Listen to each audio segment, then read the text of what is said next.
Can't be incentives and trades. Apprentices and apprenticeships and employers.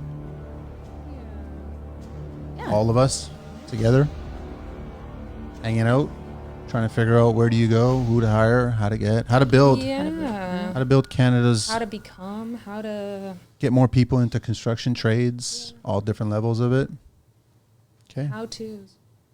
Lots of questions. We're already starting. We're rolling. Okay. Good times. There's no green light unless there's someone singing, but there's no green light. Everybody, welcome back to the show. And Daniel, thank you so much for joining us for the first time. Thanks for having I'm me. sure that you're going to be a little bit nervous. Everyone's been through this ringer before, but it's what I've been told is pretty harmless. Yeah. Nobody bites. We just talk about construction. Yeah. That's all it is. So normally I go around the table and just introduce everybody. So we can begin with you, Ashley. If you want to introduce yourself. Yeah, sure. I'm Ashley Vanfort. I work at Colleges and Institutes Canada, and right now we are working on a program called the Career Launcher Apprenticeship Program, which offers up to $10,000 to employers who hire new apprentices. And then you can get more information at the website, there's two websites, right? So 2 links. There are 2 links. So you can either go to CareerLauncher.ca /apprenticeships. And then the other one is toolkits.collegesinstitutes.ca /apprenticeconnect. Yes, Correct, that is right? our new toolkit that we What's the new one? have just launched to kind of help employers have a one-stop shop instead of searching the internet for everything they need to find an apprentice, hire an apprentice, government standards, workplace safety. We've brought it all into one hub to make it easier for everybody. And then also on Instagram, you guys are at college_can. Because it's under CCAN, right? So Yep. CICAN. Correct. Right. Okay, cool. All right. And Daniel. I'm Daniel Limoges. I run Limoges Carpentry. There's more to that. I just started.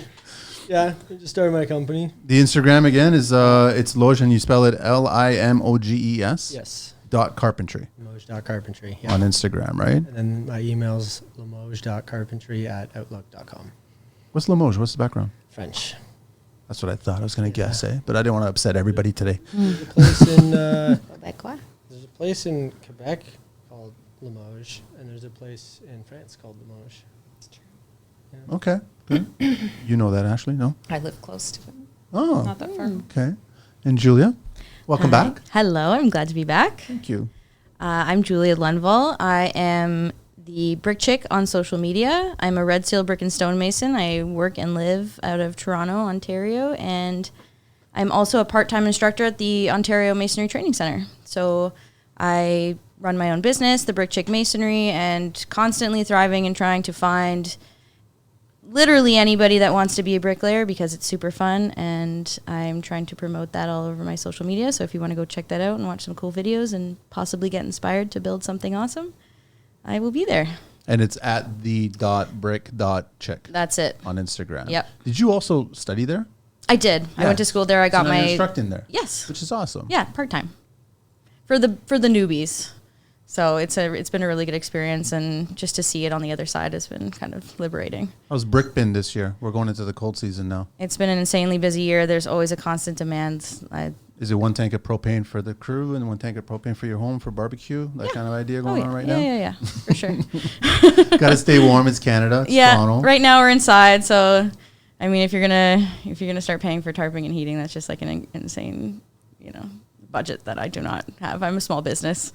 I only have 3 people, so you got to keep things. But you never know. Yeah. You grow. We're growing. We're getting better.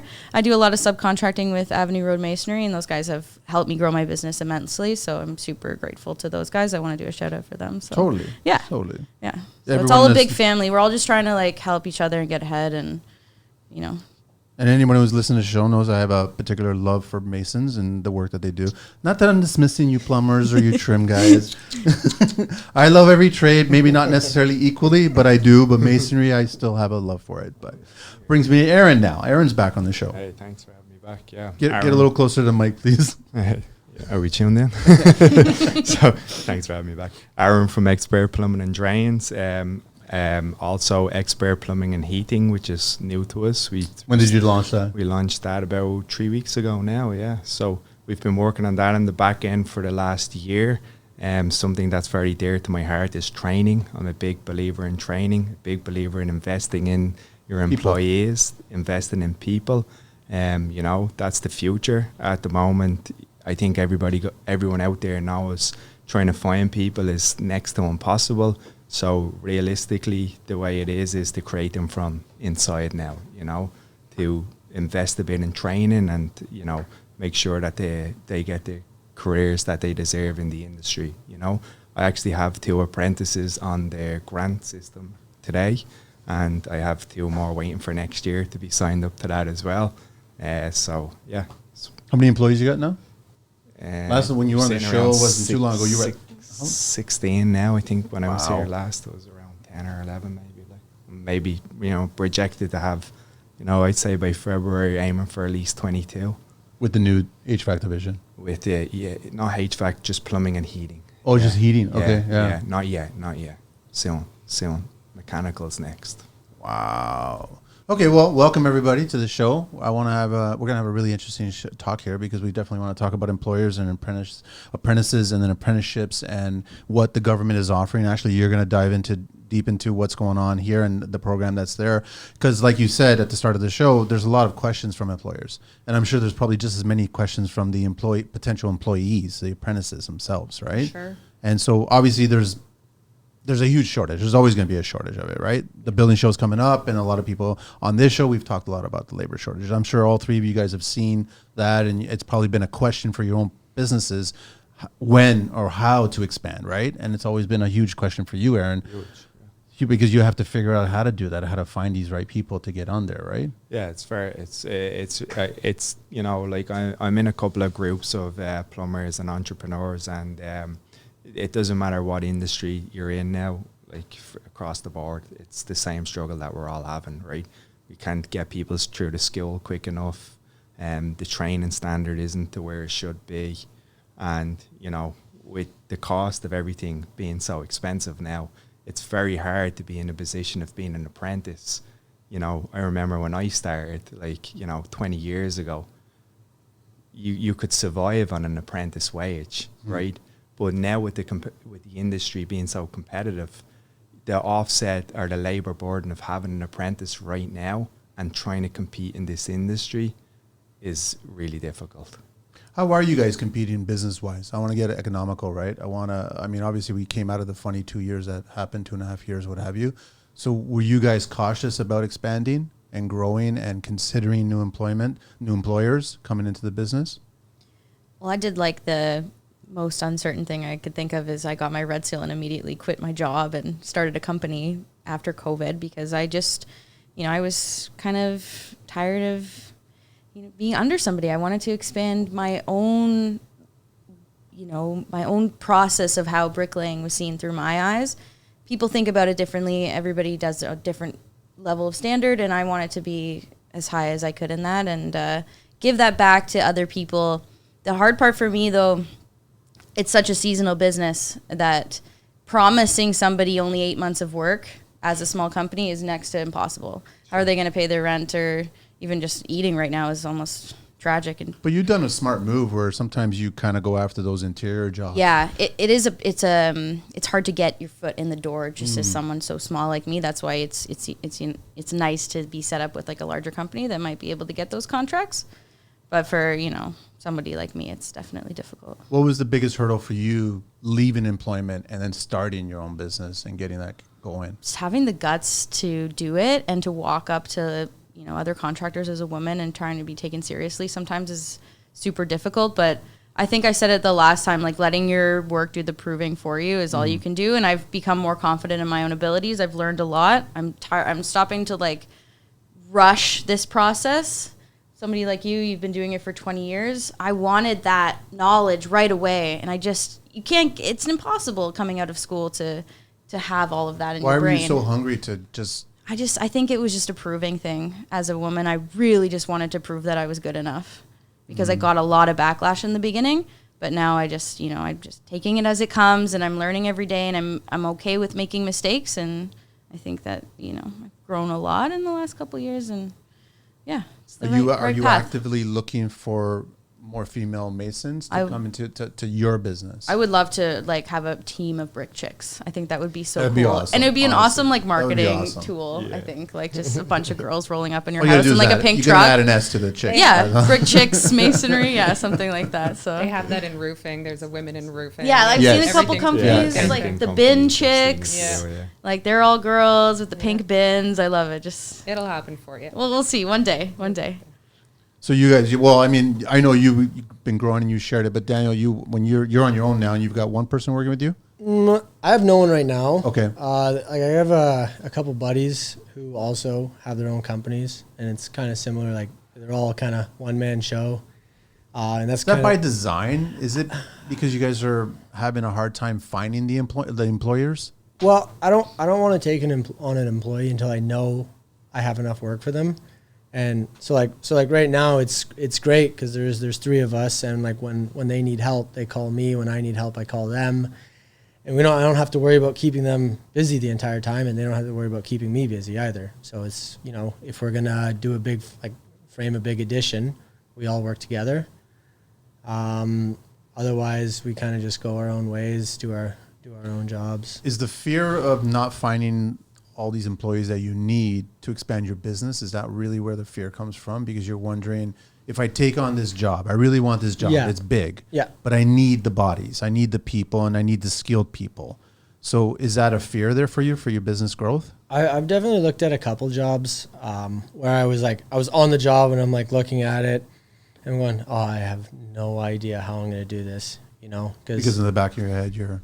yeah, well, and even if those guys are busy with their own job, they're not going to help me. So now it's just like me trying to frame 1,000 square foot addition, You can't do it. not by yourself. No. It would be slow, it would be painful. So it was the same situation for you, Aaron? I live that every day.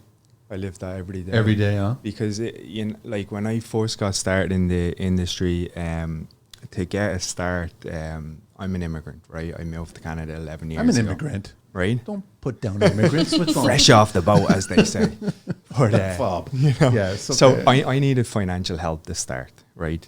So I actually came across an investor early on, and I sold a percentage of my company in the very early days to get an investment to move forward.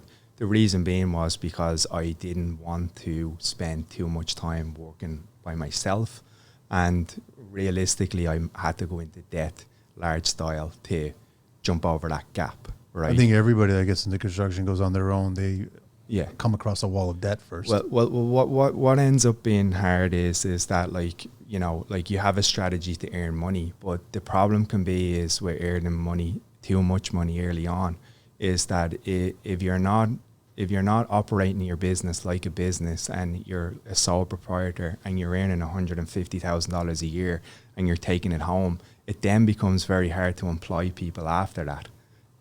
If you get comfortable taking a salary from your wage as a worker for what you put into your company, it allows you then to make more hires within your company, right? That's what I see with a lot of guys. Like, it's saying for someone in your position that I wouldn't hire an apprentice for my first hire. If I could do things again, I would hire a qualified person for my first hire.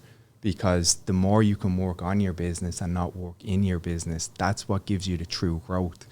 Most people will not know about this apprentice program and won't have the like I see that, seeing what you've done, you're trying to simplify this package as easy as possible. Most people that go into construction, like myself, I'm good at plumbing. Plumbing is what I do. I don't particularly do business. It becomes very difficult to research things, find all the resources. How did you hear about this for the first time? I did because I made the right hire. And after being 3 years in business, I hired somebody that is very good at figuring out resources and is really good at, finding things out. So one day I asked her as a task as an office manager, could you go and figure out all the grants that are available? And we had missed out on a couple of years, which was a shame because, I've put in many apprentices through skill now, and, I'm 3 years in before I figured this out. It would have been nice to figure it out on year one. I was like, actually, I guess exposure-wise, how do we get the messaging to the trades that this is an option out there?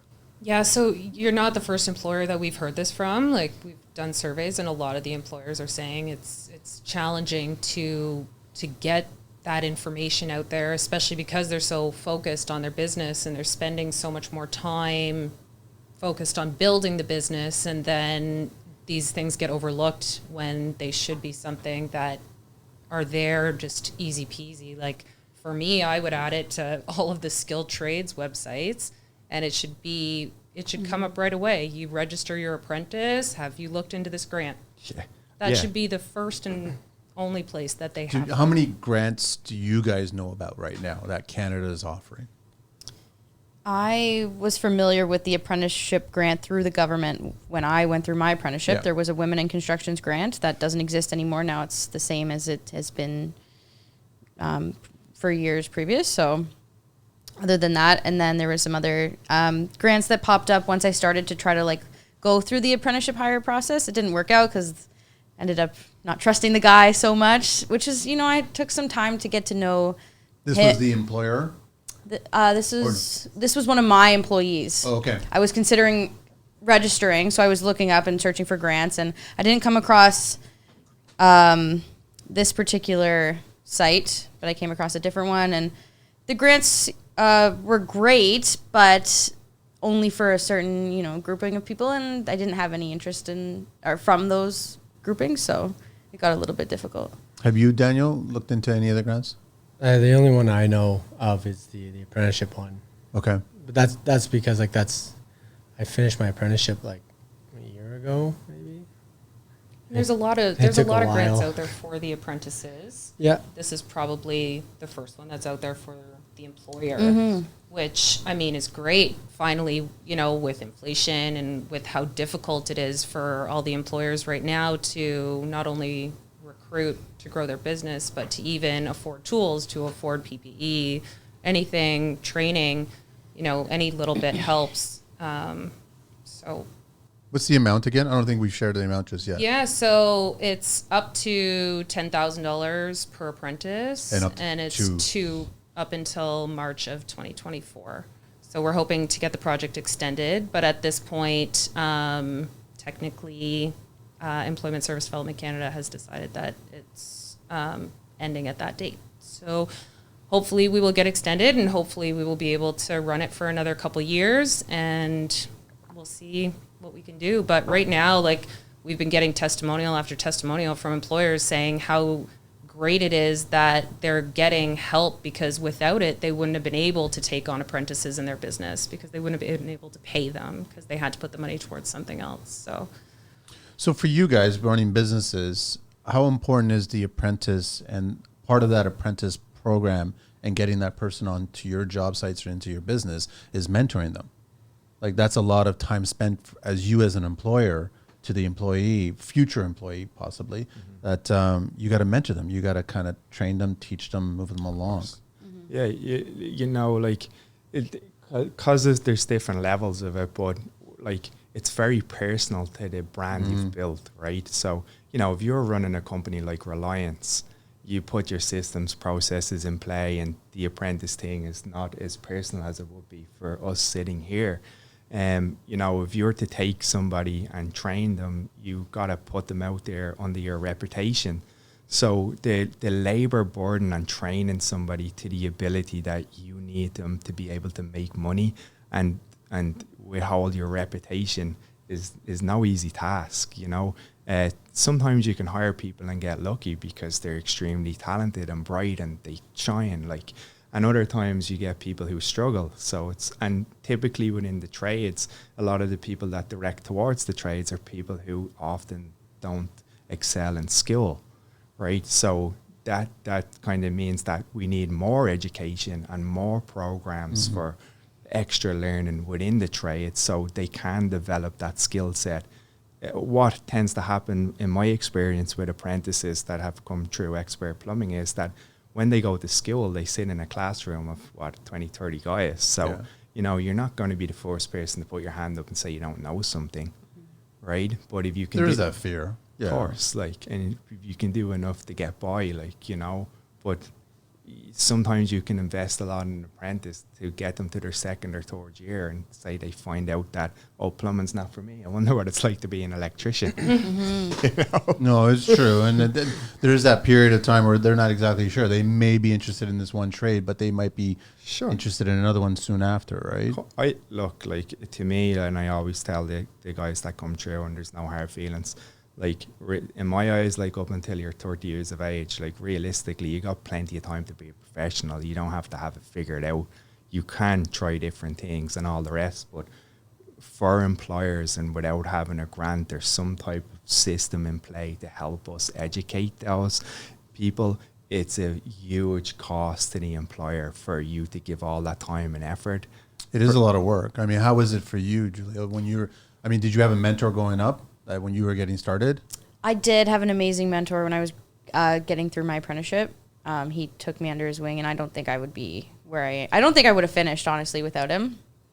Just the way he gave me a chance. He gave me the opportunity to get on the wall and show my skills with the tools and not just be stuck behind a saw, which I think would have made me cry if I had to do that every day for 4 years. It's just so miserable, right? So having him be that person for me was a life-changing experience, and I'm very grateful for that. So that's what I want to be able to give back to somebody else, and just be that, guiding light to show them that they are capable, but this is a really hard job, and you really have to want to do this dirty, shitty work some days. It's not fun, and it can be fun, but most of the time, like, it's a rewarding experience, I'll say. But now you're being the mentor. So now I'm being the mentor, and I've hired now 2 employees, one of which is more skilled on the tools, one of which is, he's got the strength, he makes a great laborer.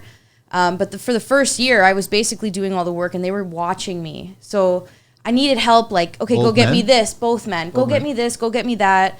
There was a lot of standing around on their part because I didn't have time to do the job and to show them what to do because it was just me. So now I guess, I don't know how it happened, but they watched me enough that I've given them now more opportunities to learn. So I go, okay, go lay those couple bricks in, and I'll come back around the corner and it looks like an absolute bomb.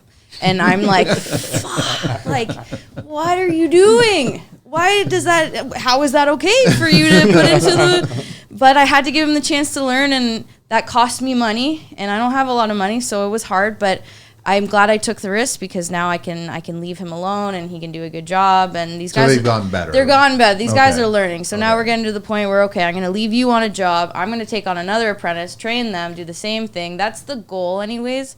But I think based on your recommendation, I think I'm going to have to try to find somebody with a little bit more experience because that old way of working, it was too slow. It took a whole season. Too many risks, I guess. Too many risks, too much loss. Like I need to, mobilize and get it done. And then Daniel, did you have a mentor? You had a mentor, of course. I mean, near the end of my apprenticeship, I had Darren when I worked for CareerLauncher. But I mean, like for most, I almost see quotes around Darren. Yeah, well, I spent so much time with them. Like the first probably 5 or 6 years of my career, I just kind of bounced around from company to company.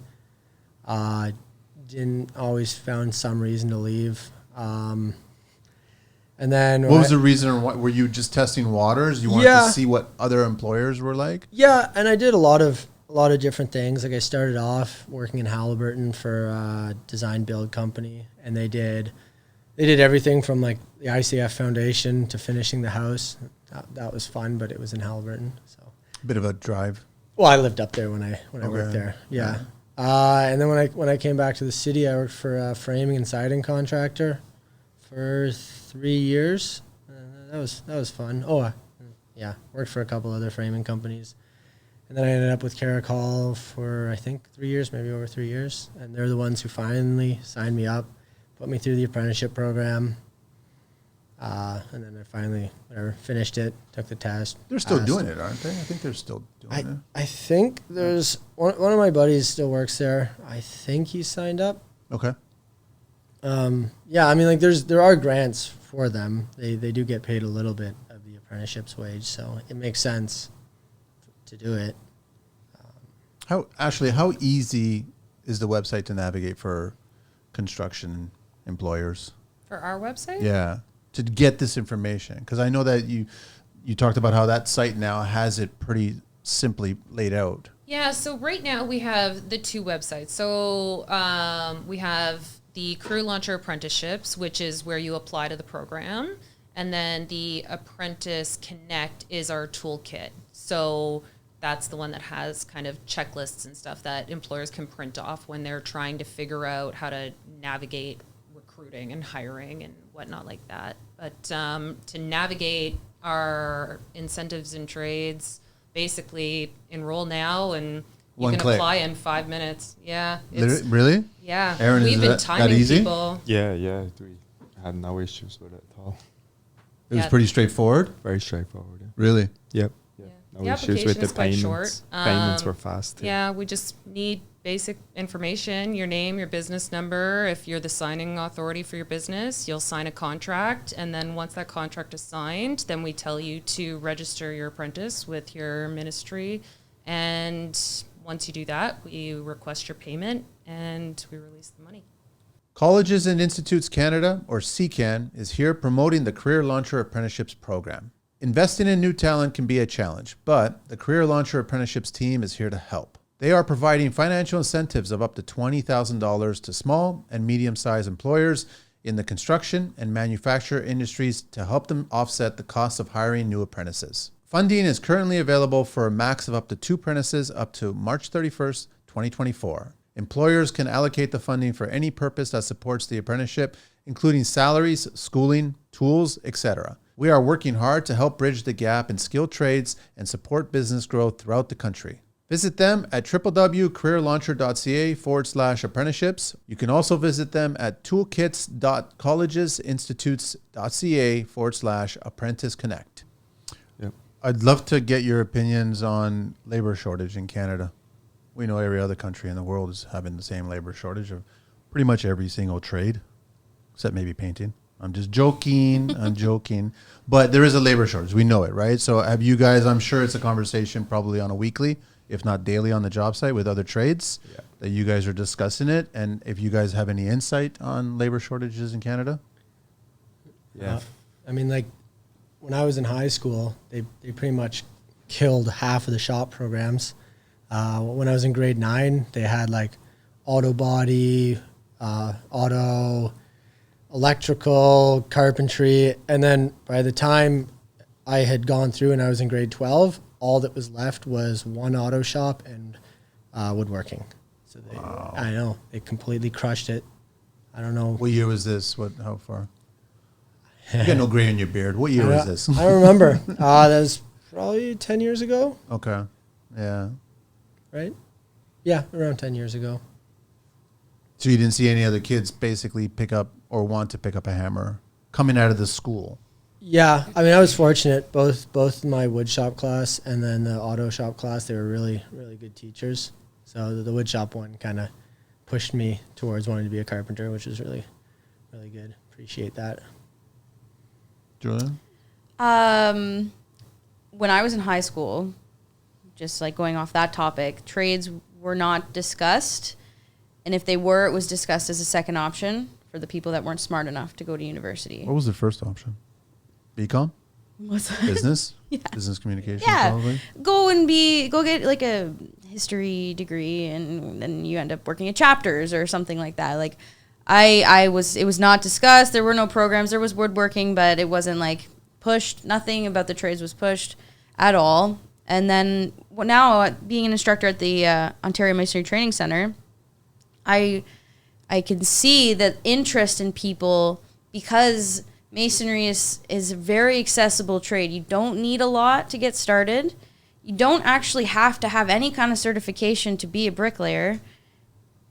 People want to try. They see all the brick talk, like the satisfying mortar laying videos on the internet, and they're like, "Yeah, I'm inspired. I want to try it out." And then they get there and they realize that it's a different ballgame than It's not easy. People make it look easy, right? So a lot of people that I'm seeing, I went through the pre-apprenticeship program at that school, so they get you started. They teach you all the basics. They give you free tools. They get you set up with an employer, and then you're signed up as an apprentice. Boom, bam, done. Then the real work starts. Then the real work starts, but people will start the program, take the free tools, and then kind of leave out the back because they don't want to like dedicate the time for it. So I think there's interest, but there's not enough people that want to see it to the end, and that's a huge problem because we're just running out of options. Like we're running out of people. So there's no solutions, guys. Like what are we? They need to open it back up to the immigrants because if you think about it, like how Canada was built and Immigrants. Yeah, of course. Like so, it's like how did we get locked into this system now where I'm from, like would you believe being from Ireland that Canada made me write an English speaking test? Right, so they wouldn't. They don't recognize Ireland I can't believe that. I know most people now can't understand me, but I am speaking English. No, you're speaking English. No, but seriously, but when I came here, right, I came as a qualified plumber. I would say our standard of education in plumbing in Ireland is higher than it is here, and I know that's going to offend a lot of people. But I would agree with you. Our schooling is longer, it's more intense, and it's not an open book exam. So. And the thing about it is, when I came here when Ireland went into a bad stage in 2012, and the company that I worked for was huge, and they basically pulled out of Ireland. So when I came here, I brought my plumbing license with me, just like you have a plumbing license here. I handed in to the powers to be, and they said, "Oh, great, this isn't good enough. We need more documentation." Oh, okay. Well, what's that look like? Well, you need to prove that you were a plumber. Well, that's my plumbing license. It kind of means that I am a plumber. And like my driving license, you would accept. No, you need a letter from your employer. You need to go back to the school. You need to bring all your documentation. Well, that was next to impossible, just to say. Like, because the employer, of course, they were gone. They were gone. And then getting back in contact with the school. 2 years later, finally, I was recognized as I had the hour criteria to challenge the exam. And then that was just a whole different thing of itself, like, because now we're dealing with different climates and different codes, and sure, I'm a plumber, I can install the materials, and the science is the same, but different rules, right? And there's not many programs out there to take people from Ireland or England or Germany or wherever and get them into something that's efficient for them to learn and pass the plumbing exam. Are you guys seeing the same thing with immigrants wanting to come in here and there's a lot of hurdles in front of them, so then they get a little deterred about getting into the trades? I'm seeing a lot more inclusion for immigrants, especially at in the schools. There's different programs set up for people that come here to try bricklaying. Like there are these pushes that are happening. I just don't know how to proceed with somebody that doesn't have a permanent residency or somebody that's settled here, right? Because they haven't made any decisions yet. So how do you put your trust and your faith into somebody that you don't know is going to be staying around? Or that I think as an employer of a small business, that would be hard for me to move forward with somebody like that. Sorry? No, Daniel, I was just when I started in construction 15 years ago, I saw a bunch of Irish immigrants that were coming into Canada, and I was working with a bunch of Irish immigrants, and I was respectful of it because they had the work ethic. I just saw that. It wasn't that I was dismissing Canadians or anything like that. I just saw a mixed group of people from different cultures, and it was more about, it didn't matter to me where you came from. It was, did you have the interest and the passion and the skill of the trade? Are you guys seeing that today? I think a lot of the tradesmen I meet are immigrants. I don't know if they're they got their trade in their country and then came to Canada, or if they came to Canada and then they're like, I don't know what to do. I'll be a plumber, a carpenter, electrician. I'm not really sure where they started, if they started that career where they're from, or if they brought it, or if they got it here once they got to Canada. Regarding the powers that be, what's the governing body? I'm just curious that actually signs off whether or not his plumbing license in Ireland is valid in a Canadian.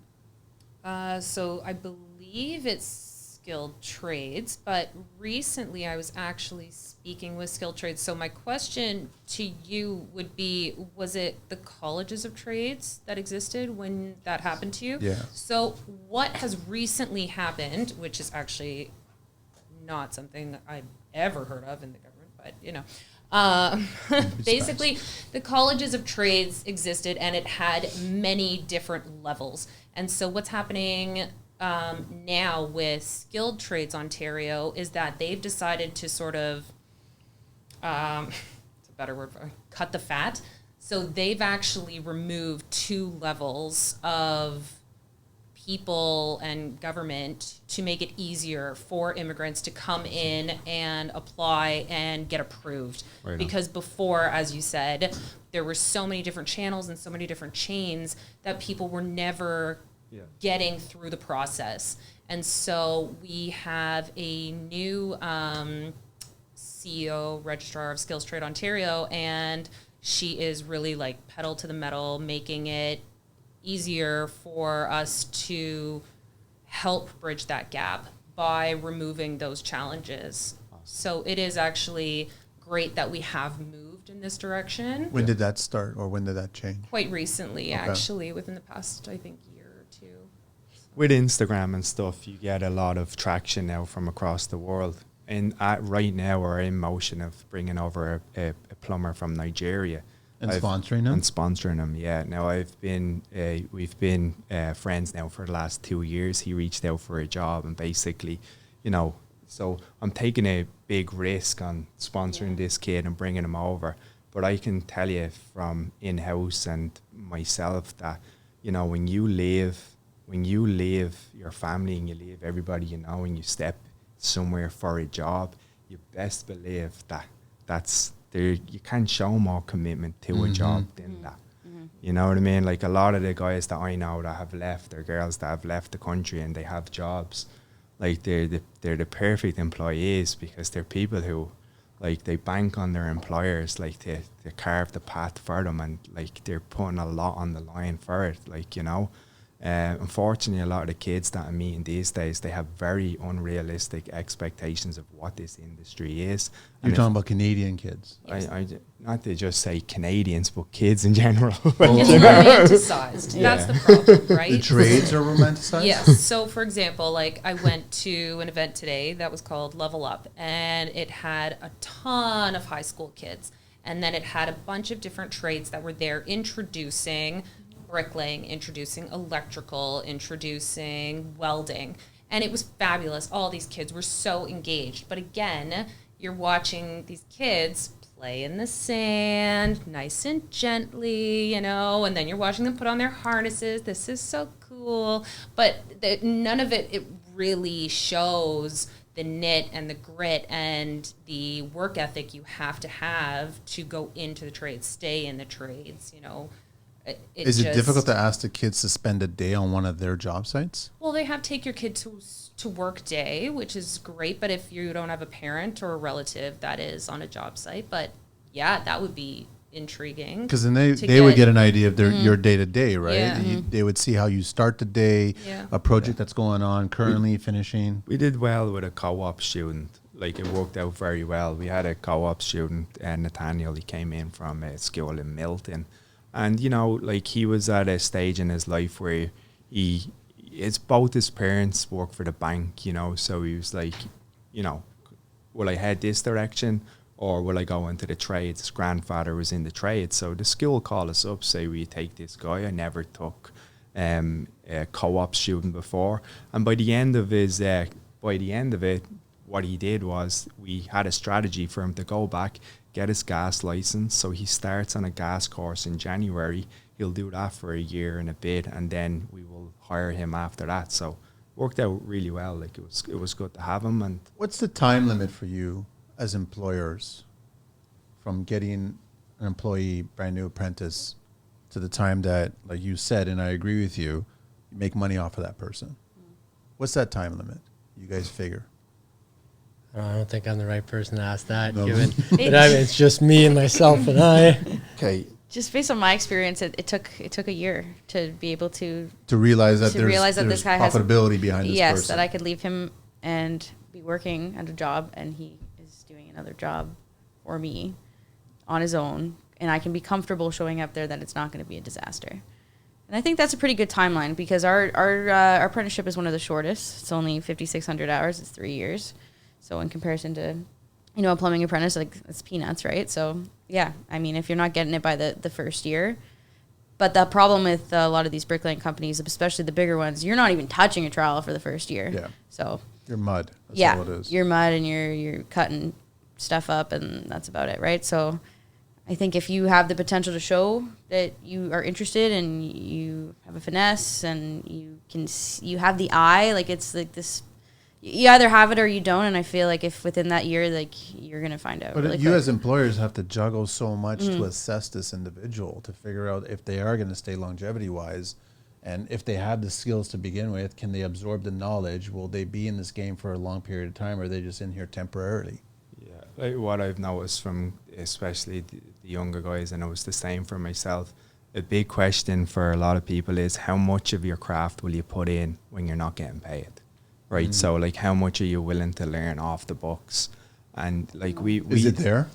Are they willing to learn and do the homework? No, they're not, right? Well, it depends. How young are you, Julia? I'm 28. Okay, so you're part of this group. I'm Yeah. just going to say that Yeah. I it's not that I revel in it. I just, because you are seeing it through that generation's eyes, right? And how old are you, Aaron? 47, 30, years. and then Daniel? 27. So both of you guys, right, Yeah. are kind of speaking to your generation getting into this industry. You're one generation away from this Yeah, I generation. caught the end of the old school. Like, I can call you a millennial. I can call you Gen X or whatever. You're the old, Yeah, there's whatever so many it is. names for it now. I don't even know what I am. But it's Won't be you guys are all seeing it. It's Yeah. different than a guy like me. I Sure. see it and I say it. Then I'm just a crazy old kook, right? So I give mental health days to the guys, because like, because the pressure now is so hard, and you would know from back when you did it, like I can tell you stories, like, you'd be arrested for them now, like, Yeah. for stuff that happened. It was bullying, and now you're promoted. it was, yeah, right. Like, seriously, like, honest to God, it was terrible. Like, when I was an apprentice, it was a really tough time, like, but, and I don't condone, like, a lot of that behavior that happened. It kind of sucks. But I do offer mental health days to the guys, because it can become so tough, and with the pressure weighing down on you, that sometimes you just kind of need to make a call and say, like, I'm having a bad day, rather so than, like, coming in and messing up your. I have a question for you. I know you went through a hard time as an apprentice, even 10 years ago. Times have changed so much. Even though you wouldn't condone the behavior, do you think the way that you were treated correlates with who you are today as a journey person? Yeah. I think we've kind of gotten to this point where we don't know what to say. I especially don't sometimes. I sugarcoat things, and I try to be as nice as possible, because I literally just want you to show up tomorrow. So, like, it's one of those things you have to, like, how do you find that sweet spot, I guess? Tough love.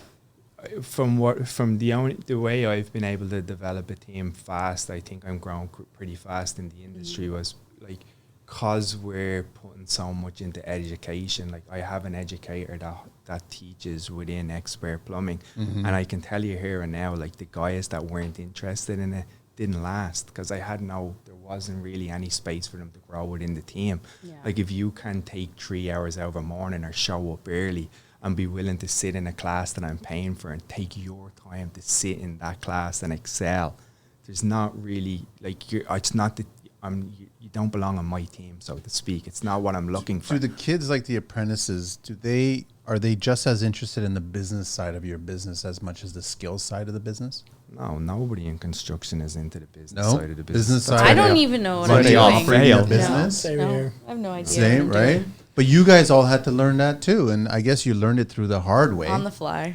On the fly, Yeah. and Business coaching is how I learned it, because it gets to the stage where on the fly will bankrupt you. did you look at it, Aaron, like, here's a hole in my business, I need to fix it, I need to figure out how to make this hole better? 100%. Like, remember I was saying at the start, I had a business partner, and he runs a couple of different businesses. And at one stage, he basically said to me, it's like, Aaron, you either get off the tools and get into the office, or just stay away and stay on the tools. Like, are you a businessman growing a business, a plumbing business? Or are you a plumber who wants to plumb and have people to watch him? Like, pick one. Like, Am I wrong to say that hiring apprentices is part of the business. So the business person of the business should be handling that. Yeah, because like with apprentices, I think you need a strategy. A lot of the guys are saying, a lot of the people out there are saying, oh, I can't find people. Well, the problem is now that it's become an employees market, so they're only going to go to the best places. So I would encourage all the employers out there to consider what can you do for their career. And don't judge a guy's worth that he might leave. Like, everyone's entitled to leave. We're tradespeople. That's what we do. But the value is in the growth of that person. Even if I had a guy and I could say to him, I can offer you a fantastic career. There's one thing I can guarantee you. You'll be paid well, treated fair, and at the end of this, you will have something that you can take for the rest of your life. It won't be just my ability. It will be beyond my ability. That's why I believe in hiring an educator, because I can only show them what I know. You guys agree with that? Yeah. It's very smart. Yeah. Which is kind of attracting new talent. And now that I have the new talent, I put them into a pre-apprentice program, and I ask them, like, what job do you want? You want to be a rough-in guy? You're a finish guy? You're a service guy? Like, what is it? And then that's the strategy. We put that guy. You find their strengths. Yeah, of course. And then we put them on a course. You want to learn how to rough in? Great. In 2 months' time, I'll take an apprentice right into rough in stage. Do most apprentices want to become you guys far faster than you guys ever want to become you guys? You know what I mean by that? Yeah. Yeah. They want to operate your business a lot sooner than it took you guys to basically get to your business. Yeah, I think people our age and the generation even younger, they just, they just want to, whatever, they want what they want, like, immediately. They don't want to spend any time learning. But there's value in learning the business and the skill. Yeah, and that's something I definitely fell victim to myself, is I wanted it all right away. But how long did it take you to get to a point where you felt, I'm ready to start hiring and now I'm the person? Took the length of time that the government allotted me to learn the trade. Really, Otherwise you would have... I felt really ready after I had written that Red Seal test. I felt very confident in myself. So I think that speaks volumes to the training and the educating system. Like, it is set out there for a reason, and it's working in that aspect, I feel like, here in Canada. I think pretty much the same thing. As soon as I was unsure, and then I wrote the test and I passed it, and I went, oh, okay, maybe I know what I'm doing. Maybe I can do this. And then I did 6 months later. Yeah. So what's going to happen, because I think in the next decade, it's an interesting point in Canada, especially with tradespeople in the industry. There's a huge amount of older tradespeople that are not going to be here. Like, whether they've passed on or they've retired, and there's going to be a massive gap. Like, are you guys preparing for that? Oh, yeah. I didn't mean to scare everybody, but based on my experience, everybody that I've worked with, almost everybody, I would say 80% of the people are 50 plus. Yeah, that's what I mean. So another decade, a decade and a half. They're gone. They're gone. So, but there's not enough people coming in to replace them, right? So you're going to be losing. Will the work in the 50% construction of the industry workforce suffer for it? Like, 100%. will we be getting bad tradespeople? The people that have the 30 years experience are now gone. So you're left with the people that have 10 and 15 and 20, which is awesome. But there's not enough of those people to train the people that are coming in. I agree with you guys that it takes a certain amount of time to make that apprentice profitable. They need to get their bumps and bruises, right? But how do we tell them not to go fast and slow down and learn so they can have longevity in the industry? I think, like, from a company standpoint, like, when you strategize to grow as a company, like, you have to have your core values. You have to, constantly be engaging with your employees. Like, what makes it very difficult to step from a plumber to a guy who has to now hire guys, motivate guys, make sure I can keep them around. It's that, like, that's what they're really looking for. Like, they're looking, to be under, like, a brand or something that they can believe in, like a way that, is encouraging to them. Like, you know what I mean? It's very hard to say to a guy, do it as I tell you to do it. And then he turns around and he goes, but this guy on Instagram has like 80,000 followers. Like, what the fuck do you know? Like, you know what I mean? Like, and he said, do it like this. Look here. Like, and you're like, shut up, I'm paying you. Like, but that's the world we live in. Like, you know what I mean? And that's the hard part, right? You have them consistently questioning you. Oh, yeah. Because there's so much information out there that they could utilize and put in your face. But kind of like you said, building that brand and having them respect that brand and having them be proud to be part of it, I think is part of the mentorship. Yes, mentorship. Right? So you're helping them grow with your business instead of forcing them to do anything. Yeah. Colleges and Institutes Canada, or CCAN, is here promoting the Career Launcher Apprenticeships Program. Investing in new talent can be a challenge, but the Career Launcher Apprenticeships team is here to help. They are providing financial incentives of up to $20,000 to small and medium-sized employers in the construction and manufacture industries to help them offset the cost of hiring new apprentices. Funding is currently available for a max of up to 2 apprentices up to March 31st, 2024. Employers can allocate the funding for any purpose that supports the apprenticeship, including salaries, schooling, tools, etc. We are working hard to help bridge the gap in skilled trades and support business growth throughout the country. Visit them at www.CareerLauncher.ca/apprenticeships. You can also visit them at toolkits.collegesinstitutes.ca/apprenticeconnect. Are there things that you guys are doing that are not government related? Are you guys coming up with your own ways of attracting more people into the industry? Are you guys just like, hands up, I'm going to do it this way? Are there things that you guys are doing? I'm trying to push the social media thing. It is the real version of social media, not the filter version. The real version of social media with a slight filter, right? Because I'm not showcasing all of my mistakes because it doesn't look good. It doesn't like get you views. But unfortunately, it's the world we live in where that's where a lot of people's attention is. Like, how much time are people spending on their phones every day just scrolling through Instagram? They're not looking through websites. They're not searching on Google. They're searching on TikTok, and that's where they're finding most of their information now. So I feel like playing to that side of the market is super smart if you're trying to build I'm not even my business, which I do get a lot of business through Instagram, so it seems to be working, but just the interest alone is definitely helpful. Just as much when hiring, looking for new... I think so, yeah, for sure. The amount of people I get, saying, I want to be a bricklayer, can you tell me a little bit about this? Like, it feels very inspiring to me, so I'm glad it's working for the right reasons. Are you seeing the same, Daniel? I don't post that much on social media, which I try to stay off it. Good. Smart. I know. You fall down a rabbit hole of just scrolling, and it wastes really good time. But if your potential employees or apprentices are out there and they're on there, they're obviously on there, how do you connect with them? How do you speak to them? What other ideas have you been talking with other tradespeople about? I think you could probably, I would definitely start with the co-op program, right? Like, Go back to your old high school, the high school you went into. OYAP and everything? Yeah. I did not go through OYAP. But, okay. I think that would be a good way. Just go back to the schools, like especially the school you went to, because you might still have teachers that work there, and you could even talk to the kids and say like it might seem like hard work now, but it's a very rewarding career. You create something tangible. It might be hard on your body sometimes, but it's a really enjoyable career. Just as hard on your mind. Mm-hmm. Would it be better to just be honest with the next generation of tradespeople and just let 100%. Them know that this is what it's really all about? 100%. Like, it's Canada. We work in construction. We work in winters. We work in rain. We work in cold, hot. Is it not better to just be honest? That's the ultimate goal for me. To be totally truthful. Totally truthful. I still enjoy what I do.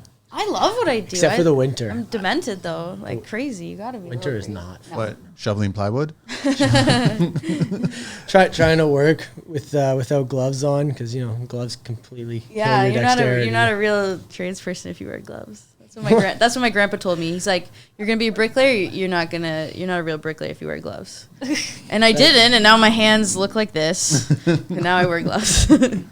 Thanks, Grandpa.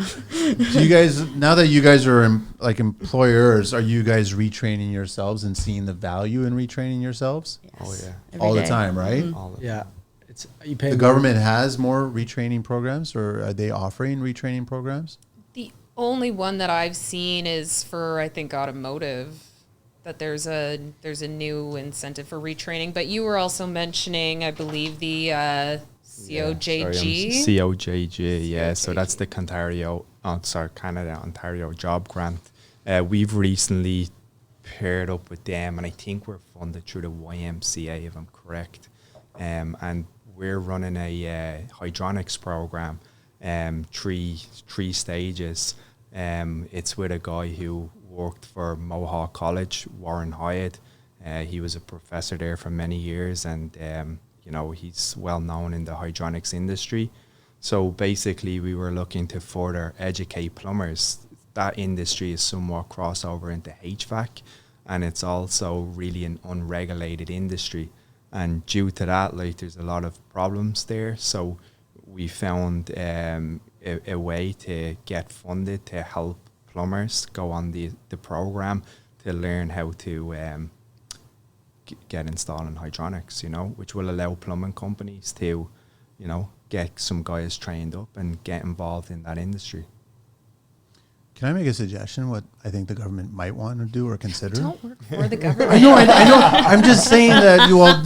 We can suggest it I'm till just the gonna cows say, I want to come home. suggest Are you something. listening, government? Wouldn't it they probably will at some point? Wouldn't it be interesting if the government paid for tradespeople like these individuals and other people that have been on the show to bring an apprentice with them, or maybe three? We go to the 1-to-3 ratio, whatever, what have you, to build a house funded by the government. Do you know what's crazy? So I know here at some of the colleges, when they do their apprenticeships, they build a shed and then all the trades participate and then they turn it down. Saskatchewan is doing it where The province where they built the first passive house. they build tiny homes. The apprentices build tiny homes and then they donate them to an Indigenous community who needs housing. I think it's a great idea. Brilliant idea. Bring it through nationwide. Bring all these trades in. Bring Do it them every all province. Do it together. every territory. Yeah.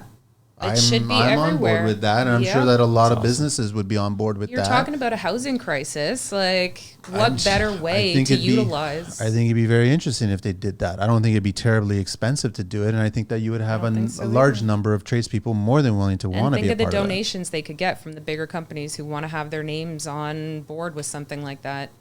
Think about the sponsorship opportunities. Just a thought. I don't know. I'm just an idea guy. I don't do it. Yeah. You guys do it. That's all. So, are we dealing with a different kind of construction workforce with diversity and inclusion in today's market? You guys see it? I have, yeah, You we have see a it. pretty diverse team, right? Yeah. Like, so I have 3 Indian kids on the team. So yeah, they're awesome too. Like, it's like, dude, they're actually like, They're sponges. Yeah. like, yeah, next level. Like one of the guys that started, he started. I think he was a security guard when he started. So we signed him up like he was new, like very new. And on his first term of college or in-house teaching, when he went to school, they actually waived him to the final. They said to him, like, it's like, you know enough to challenge the exam. Like, do you have the hours?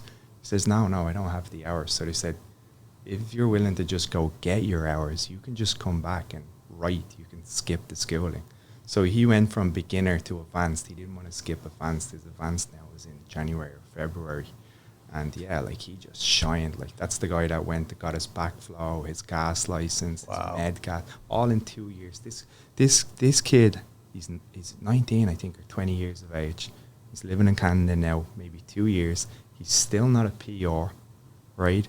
And he's more qualified than 90% of the plumbers I know. Wow. Even he's more How did you qualified find than him? me. He just called me out of the blue one day. He said I Through was social media. yeah, he literally said I was the only white guy that didn't hang up the phone on him. His words. Wow. Wow. His words, like, yeah. Are you guys seeing the same? Yeah, I think so. Yeah. Yeah.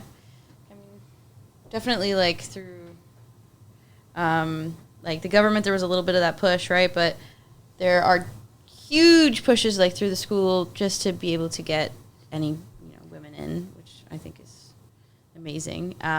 Getting women to stay especially through, I think there needs to be some changes in these companies for like mat leave and stuff like that. Like it's not built in. It's not solidified. There's no clear pathway. Yeah. So I feel, and even like being pregnant, I can't be around any of that dust material, any of it. It's all full of silica, right? So it's a total. So I would have to take the total 9 months of the pregnancy. Let's say I'm not planning on it anytime soon, but That's the news or something? oh no. That's for the wife. That's not for me. So 9 months total for that, and then the next year or whatever, right? That's a huge time to be away from an employer. How are you supposed to pay the bills, or even or is that employer going to take you back after that? So I think there needs to be some kind of plan worked in to, especially for, there's a push in women that are older. It doesn't have to be right out of high school. Like people in their 30s, 40s, like that's the prime age. People are going to start wanting to start families, right? So. Same with childcare, right? Yeah, like childcare. The hours that they'll allow you to keep your kid at the daycares are not allocated with the trades hours. It is not. It is man's world in that sense, I will say, in some degrees still. James Brown. Yeah, but it's getting better. Any thoughts on streamlining all of this that you guys could share? I mean, other than challenging getting test done, is there other things that we could possibly suggest to streamline to get these kids kind of into the industry? They can start right out of high school. That is the best possible option. What's the minimum age nowadays, like before they can get on a job site? Is it 16? 16, yeah. 16, right? Yeah. Lately I've been hearing a lot of them getting in around 18, 19. You got to get the parents on board, right? That's a big good issue, point. right? Very good point. Yeah, as soon as you get them on board, then you're in a better spot to recruit. So that's why these events where you have all the high school kids are so important. You bring your parents, you kind of get that feel that like trades are extremely challenging, not only physically but mentally. The math that you need to know for electrical, for plumbing, for many different trades is high level math. So to say that it's somebody who has to come out at a low level in school is completely false. Don't ever ask me to read it bricklayer's measuring tape. I will mess it up. I was going to say, you left bricklayer to that. I'm so smart smart grouping of people. No, I was kidding. I do a lot of those trade shows. Yeah. I was supposed to be at that one today, but I'm here instead because I Thank love you. you guys. But I spend just as much time talking to the parents as I do to the students that are there, because the students are way more interested in laying the mortar down, because we do displays, like you said, we build little piers and they get to like lay a brick. The parents are coming by and I'm like, this is how it works. I'm truthfully honest, like, this is the plan. This is how fast it can be. And this is how much money your son or daughter could potentially be making in the next 3 years coming out of trade school at 21. And with zero debt to you, sir, like or ma'am, or whoever's paying for this kid's education, right? Like, and instead of a Bachelor of Arts degree where they're just going to go and do nothing with it. I didn't have any money out of high school to pay for university, and my parents were in that grouping where they made too much to apply for any kind of government funding for that. So I was stuck in a very niche place, and I think a lot of other kids are too. So why did you guys, all three of you, decide on your trade? And was it supported by your parents? Oh yeah, me and my best friend growing up, we used to my parents they gave us a drill, a handsaw, and we'd go walk around the neighborhood to construction sites, and go dumpster diving, grab some lumber, bring it back. Awesome. Yeah. So my parents supported it. I guess they realized at a pretty young age that university might not work for me, and so they're just like, he's good at this. Like, so they just gave me a nudge. They said, as long we don't care what you do. They wanted me to go to school. So they were adamant that I did the apprenticeship, because at the beginning I was like, I don't even need it. It's not a compulsory trade. Like, I don't need my Red Seal to do this. And they're like, just do it. Like, education's not wasted. So they pushed you more for the Red Seal than you pushed yourself at first? Even still. Really? Through to finishing it. Even like finishing my last year, I was like I don't want to do it. And they're like, just do it. But are you glad that you did it? Oh, so glad. Yeah. Okay. Yeah, it's doing this schooling has given me a lot more confidence in my ability. Okay. Yeah, they just, they saw what I was good at, and instead of just being like, oh, you need to go to school, go to college, do something. They're like, okay, you're obviously good at this. So they just pushed me in the right direction, I guess. I wish parents wouldn't say that university or college is just not for my child. Yeah. Instead of, I'd rather they say those career options are not for my child, but a trade is a great career option for my child. Yeah. I would rather them reword it that way, because it implies that it's a fallback and that you can only do anything else. And I'm like, I've always been an advocate saying that trades is a career. It's not a job. Yeah. That's just the mindset, right? Yeah. And they're both proud of what I did too. And they're both like, they both went to university. And they're happy I'm a carpenter. Like, I'm happy with what I do. So obviously mom and dad are happy. But yeah, started at a really young age. Julia? Yeah, so my parents both come from a medical background. They both have master's degrees. They spend a lot of time in school, high educated people. I feel like because of what I went through in those formative years, I had a lot of like mental health issues, addiction issues. I went through a really hard path, and they knew that coming out of high school, if I'd even graduate, we didn't really know what the plan was, basically. But my mom, she sat me down. She's like, why not a trade? Because I had absolutely no idea or any motivation. You were the kid. She was like, you were the kid in the backyard cutting snow blocks to make igloos when it was minus 30. Like, you just wanted to do things with your hands. So your parents know you best. They spend every day watching you grow and learning that things that you're good at. And they were super supportive. But the one defining factor, I picked bricklaying, and my mom wasn't convinced. She's like, it's too hard, you're a girl, blah, blah, blah. I took her to an information session at the school, and she needed somebody that was experienced talking about what they did and what they loved. Then she was convinced, and she was all for it. She bought me the little shitty beater that I used to get to school, and then, deliver pizzas on the days I wasn't there to pay my way through. And it did take someone other than me saying it, right? You need that voice behind with that experience and that, like, the passion to push these parents into that. Okay, let's go. Let's do this. Aaron? A bit different for me. I emigrated to Canada because of my past, essentially. I grew up a single mother. I haven't had a father in my life. Being a bit difficult getting into the trade when you don't have much support, especially when you enter into a trade where people have, third generation, second generation. Most of the guys now that I'm more familiar with these days are second and third generation plumbers. That just goes to show how far I've come within the trade to, I always am happy when I'm, talking to guys that are second generation and I know what they're talking about, But I remember going to school and stuff like that being really difficult. But for me, what it was when I got into the trades and not growing up with a father was I found father figures within the trades, and to be honest with you, like earlier we were talking about the age gap. Sometimes that's a good thing. Like, my mentors have been from people 30 years older than me. Even now with the team that I have, like, I wouldn't be in the position that I'm in. Big shout out to Mike Cox, and like, Mike has been in the industry for maybe 30 years or so, and I wouldn't have the growth I have without having the experience of experienced people around me. How did you find him? I used to work for Mike when I first came to Canada, so he gave me an opportunity, and then things came full circle, and we ended up teaming up a couple of years later. And having somebody on my team that's understands the industry, has been doing it here for many years, has obviously allowed me to bring guys in on the team that are not just working under a 30-odd-year-old Irish plumber. That's the challenge that you have too. It's like, and I think that's a big kind of problem within the industry, is that when it's done well, you can make a fortune. Like, there's that's obvious. Like, we see that.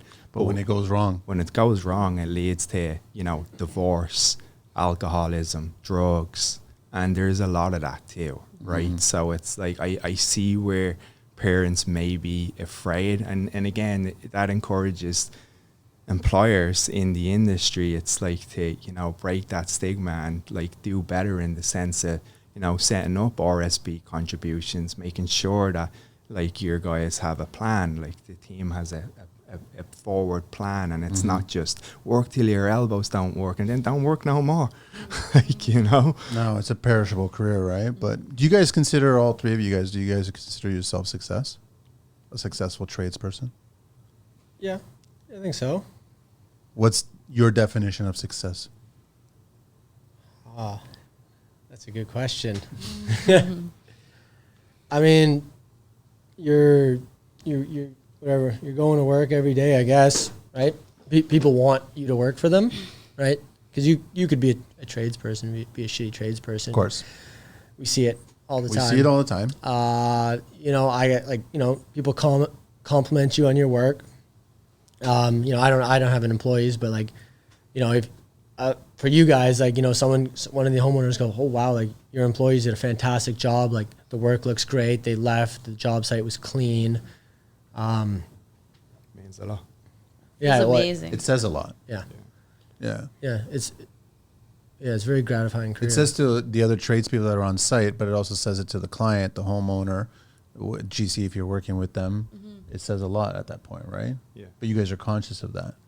How do you guys define success in your business?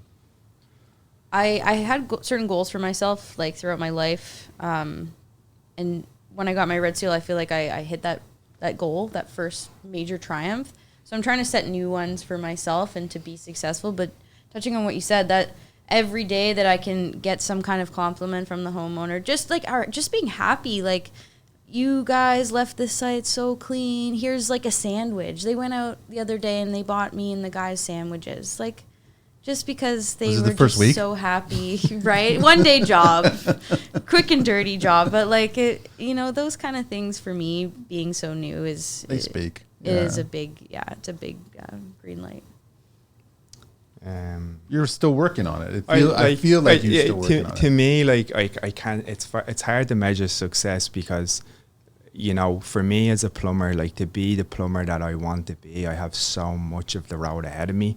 But at the moment where I most measure my success will be as a team leader, right? It's the, now I educate myself more in my mental capabilities, my team leadership skills, and, you know, systemizing and processing the company in a way that works very easy for the people that come in.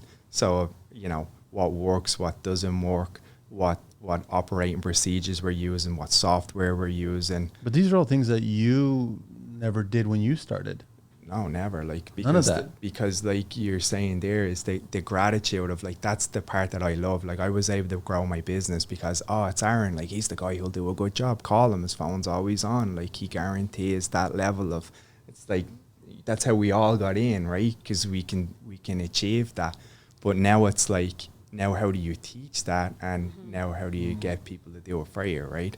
How do you teach integrity? I think is, like, you can't. It's there. It's not.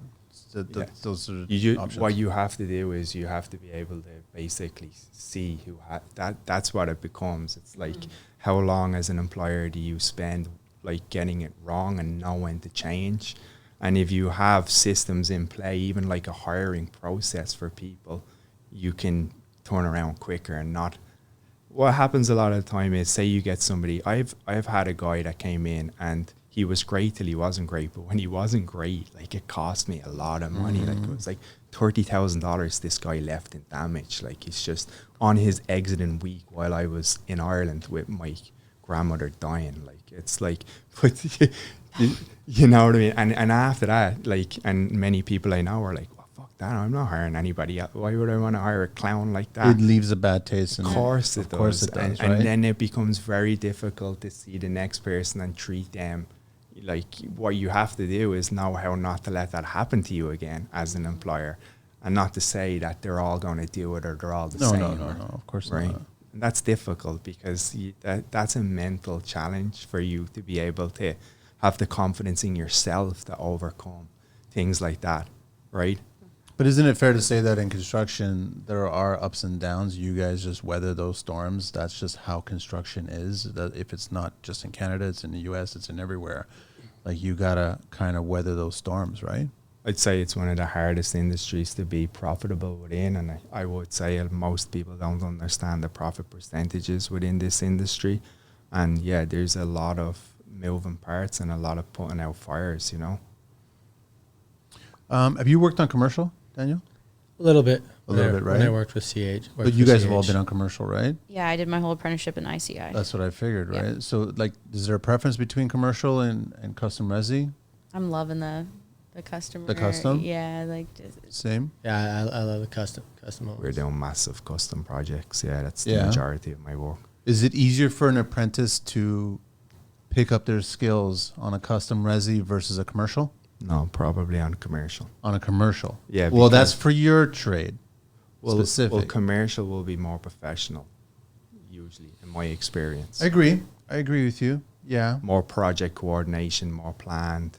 You know, Yes. resi, like, you know, some of the contractors that are doing resi out there, I don't even know, you know. Like Yeah. Stevie Wonder construction. It's stuff like that, crazy. right? Like, yeah, I'm seeing developers, custom home builders, like, it's just stuff that you wouldn't believe can happen, you know. You guys feel the same way? It's pretty funny when you see something coming and you warn the GC and they ignore it, and then all of a sudden you're fixing it and they're like, how did this happen? You're like, I told you 2 weeks ago this was going to happen, and here we are 2 weeks later.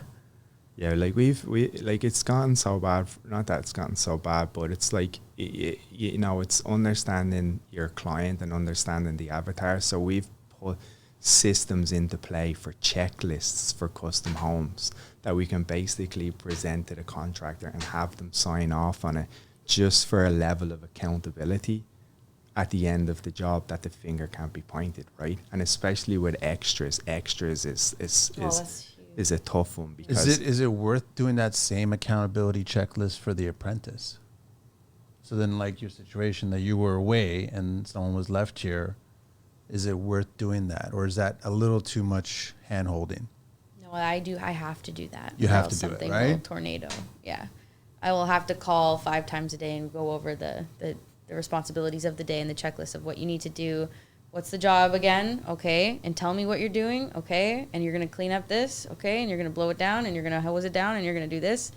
And then I call back in 2 hours and I say, okay, what's the plan? What are we doing? And like, just like, it is a lot of hand holding, but I don't feel comfortable leaving it. I feel like I'm at the point where it's just, I need to control everything. But I feel like that comes with time. Like, you will get over that feeling eventually. Are you doing that because of the risk of losing profit in your business? Yes. That's the primary reason. Or losing an employee. The guy, he's working for me, and I said, watch out for the massive power line, right? And he was like, I got there later in the day, and he's like, oh, I was hitting that with the ladder all day long. And I'm like, what are you talking about? That's really stupid. Like, but those are the things you think. I said it already, and I warned him it was there, and he said, oh, yeah, okay, but it's just like, In one ear, out the other. yeah. Well, safety is a big concern, It's a huge, right? yeah, it's a huge It thing. is. I just want people to go home at the end of the day. Of course, everybody. Yeah. But yeah, so I was just trying to get an idea if the commercial or the custom would be better. I could totally see it for the top 3 trades, which are HVAC and plumbing and electrical. Yeah. They can get a lot, but they could also be taught a lot of negative things too. Yeah, in the custom end of things, like, there's a lot on the line with the client, and in my experience, it's it's like dealing with the builder and dealing with the client. Sometimes the client can push too much on the builder and get in the way of the process, and your estimate lies with the builder, and then the client shows up and things are being changed, and it's that can be difficult. Like, I run a profit and loss on all of my jobs. What that allows me to do is review a job, because with team building and promising a future to the guys, like, I say to them, what do you want to do as a plumber? Like, what do you think a plumber earns? Well, I know a plumber earns 150 grand a year. Well, hey, how? Like, where's that job? Why is the conversation Can I get that job? always about, yeah, exactly. It's always about the money? Is that what it is? It's always about the A lot of people, It's yeah. always Always about the money? Now, I'm okay about the money, but let's have a strategy to get there. Let me show you how in an industry But where... how much money have you guys all, including myself, lost? You lose money in this business too. It's part of the process, right? And you learn that lesson, you take it to the next one. Yeah. Seeing the loss sometimes is like, why am I doing this? Like, why don't I just go back to the union and make still a great wage, but I'd be miserable, right? So for for some reason we want to do this for ourselves and be able to lead other people, and I think speaks volumes. Yeah. And you must learn a lot from those losses, right? Oh, Yeah. you learn a lot. So, yeah. It's the biggest growth, right? Right? Mm-hmm. Yeah, like the thing I'd say about being self-employed is the journey of self-growth more than anything. It's not, I think as you become self-employed, you're going to learn very fast that it's not about financial growth, and it's about growth within, right? And the financials will typically follow the person who has the systems and everything else in play. You know, it's like something that you can't cheat, and if you do, it's probably going to be temporary, you know, which has a lot of people itching to get out there and make some good money until you're not, like, you know. What's more value, making some good money or building a strong construction business? Building a strong business that lasts. Absolutely. Yeah, 100% agree. Is your objective, all you guys, to hand it down to possibly an apprentice that you're going to be hiring one day that's going to possibly take it over? 100%. I encourage That's them the all. focus, right? 100%. If you can bring in the contracts, if you can get the job going, and if you can step to the table and put it to me and say, hey, Aaron, I feel that, you know, I'm in this position and this is what my requirement is to go forward, I say, well, let's grow. Because You're game for it, right? oh yeah. If anything, I want that. Like, I would happily give away points of my business to anybody out there listening. Because you see the that growth wants to come over and grow. No, you see the value attached. Well, put it to this way, like when like to be in my position today, I put this to my old employer and I said, look, like, I want good growth. Like, so are we growing together or are we growing apart? And that's basically what it boiled down Right. to. Now, I didn't want to grow apart. I wanted to grow together, but I needed him to be able to facilitate that growth. That's why I moved into the heating industry. I have 2 guys that work for me. They're way too bright to be rough-in plumbers. They just are. They would have outgrown me, right? So I'm like, what do? I got to look for something else for these guys to do. Yeah. Find more challenges, like, you know. And now these guys are stepping into being in their younger 20s and running the division of the company where it's like, you know, like, if someday they step up to take a part of that, well, so be it.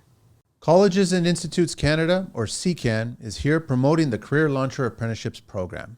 Investing in new talent can be a challenge, but the Career Launcher Apprenticeships team is here to help. They are providing financial incentives of up to $20,000 to small and medium-sized employers in the construction and manufacture industries to help them offset the cost of hiring new apprentices. Funding is currently available for a max of up to 2 apprentices up to March 31st, 2024. Employers can allocate the funding for any purpose that supports the apprenticeship, including salaries, schooling, tools, etc. We are working hard to help bridge the gap in skilled trades and support business growth throughout the country. Visit them at www.CareerLauncher.ca/apprenticeships. You can also visit them at toolkits.collegesinstitutes.ca/apprenticeconnect.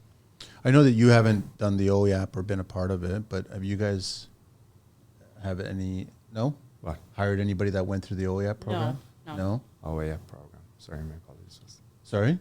Oh, The wait. Ontario Youth Apprenticeship Program. Youth apprenticeship.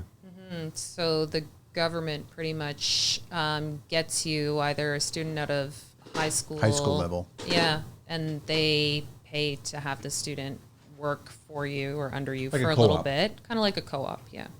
Yes, I think that's what happened with the kid that we had from Milton, to be honest with you. You probably started in the OEAP program and then, I'm pretty sure he did, yeah. okay. Because it didn't cost me anything to have him. Or is that just because he was a co-op student? I don't know now. Usually I think co-op you get paid, and does a co-op you get paid? No. I think so. No, co-op you don't get paid, but OEAP is the government. Counts as hours. Yeah, the hours. Yeah. Yeah. But the government pays Yeah. for those hours. The employer Yeah. doesn't have to pay for The those employer hours. doesn't pay for Did those. you got to sign a bunch of paperwork? There's a lot of paperwork, and then they get on your job site for a period of time, right? For a short period of time. But what's great about those OEAP students is they're never fully registered with the ministry. So those students work for you for a bit.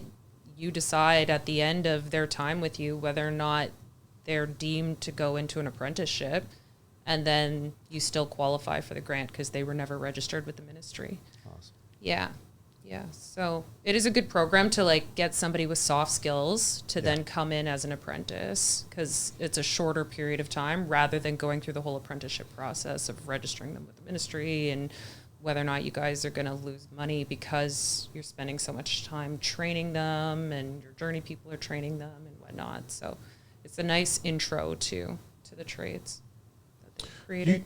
Do you guys want more government collaboration with your businesses or less? To make your business grow and potentially have more people to pull from to hire? Yeah, it'd be awesome if you could do more, because the more you can do, the more areas you can branch into. Like, say right now, like, you know, I have a couple of service guys that would love to get their backflow license. But in order to get their backflow license, they got to pay $1,500 or $2,000 and take a week off work. So it's like, you know, we as an employer, I can help with the assisting of the paying for the program, because, you know, if they're going to be putting It's it to going to benefit use, your business. benefit. Eventually. Yeah, but like most employers aren't in a position to say, oh, here's $2,000 up front for your program. I hope you pass. I hope you stick around. And by the way, good luck on your week off. Like it's just, you have to be a bigger company, and the bigger companies can do it and are doing it. They can afford it. Of course, yeah. I feel like the school programs are set up in a really great way for us, because they're usually in the winter and they're in the colder months. So you're going to be off anyways. So you're going to be off on EI, and you can go and you can get the grant from the government, which is, you know, it's not a lot, but it's something. The one thing I can think of, like, my guys, both of them right now, they don't have driver's licenses. I'm saying, go and get your license. I'll pay for it. But maybe something out there that the government can get involved in with helping people afford vehicles. And getting to work is a huge thing, especially if you're not downtown Toronto, you're not able to take the subway. Well, it's difficult. Custom resi, you guys It's are super difficult. here in this and part then of the city. I spend hours going around picking people up. So You're carpooling all the time? carpooling, yeah. Yeah, like Same situation? vehicle We're grant. helpful. It's just me, so I haven't had to pick anybody up Pick yet. yourself up yet. Sometimes I'm late Vibes. picking myself up for work. How long, Daniel, how long have you been on your solo? Like, how many years now? It's this is my first year. First year, yeah? Yeah. Okay. I started in March. And how was, when you were working for somebody else, how was it set up then? I always had my own vehicle. Okay. So your job site, you go, you do the job, the scope, and then move on to the next one and keep on going until you decide to go on your own. Yeah. That's how it worked out. I always had my own car, so it was, I guess I was quite fortunate in that way. Are you interested in going down the OEAP route and trying to find somebody, going down the apprentice route and trying to find somebody? I think, like, right now I'm just working on getting systems in play for my company. That's why I'm just working by myself right now. I just want to get my storage unit organized, get my shop organized, have my truck organized, because it's so, like, carpenters have so many tools. Lots. So do I guess every other trade. Oh my but like he's all red, you're all yellow. It's just as simple as that. And you have a trowel. But there's so many tools, and it's so easy to lose a hand tool here and there, and like, sure, it's only $50, but if you hire an apprentice and he's leaving your levels over here, and then, you know, he leaves your laser at a job site, you know, like, it really adds up. So if you have a system, like I have a pretty good system of where all my tools go, and if you can, once I feel like I'm ready, you know, how all my systems for how I want to build stuff, how I want the end of the day cleanup to go, how I expect my truck to be kept. Once I have that set for myself, then I'm going to start growing my business and looking for employees. And likely it'll be through OEAP or through the apprenticeship.